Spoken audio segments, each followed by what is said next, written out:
everyone. I thought today I would share my favorite Bible hacks.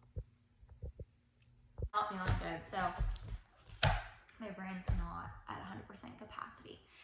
But one of my favorite Bible hacks is to read the same passage, but use different translations. So I have 3 Bibles in front of me today. I have my OG ESV, so it's the English Standard Version, and I really like it. This is my journaling Bible. And then I have the Chronological Bible, which is the NIV, which is, don't come for me though. And then I have the CSB, Experiencing God Bible. And I just got this, and I really do like it because it asks you questions. It says right here, did you notice? So I'm going to go to Exodus 16, which is where I'm reading. I'm a little behind on my Bible reading plan in a year, but that's okay.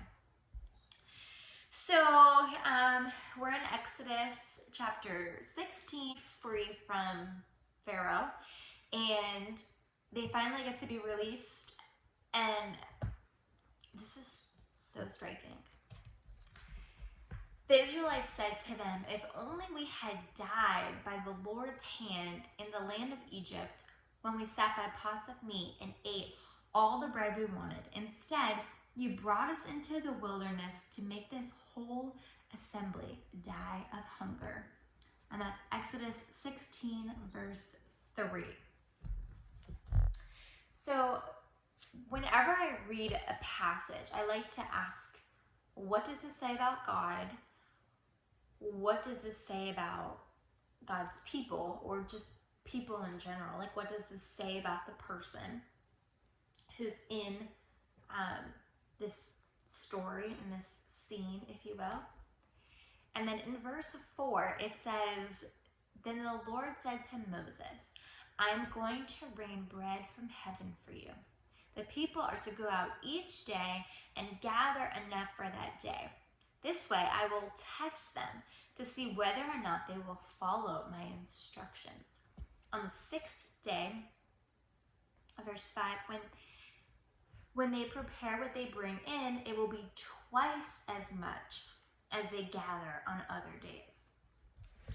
So we can go into this passage to dig deeper, and we can say, okay, what does this say about people? What does this say about us as people? What does this say about God?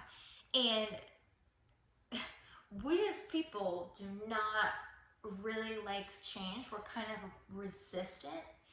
And what this text shows me is that we can be comfortable with the status quo, whether that be in our walk with God, in our jobs, in our relationships. We don't necessarily want to go through the hurt that it takes to be renewed and refined by God. And that's what he's doing throughout this journey. Is he's even saying, like, I'm testing them. And they have to go through this hurdle, so to speak, in order to get to the promised land. What this says about God is that he is a provider. He says, hey, I am going to make it rain bread from heaven for you. He is a miracle worker. I don't know how that even happens, but it happens. And then he says, this way I will test them to see whether or not they will follow my instructions. So he does bless us, but then he also tests us. And he says, the people are to go out each day and gather enough for that day. So what this makes me think is have a part in the process. Even though God makes things happen, even though he is completely sovereign and he can do anything, he doesn't really need us. He's never needed me.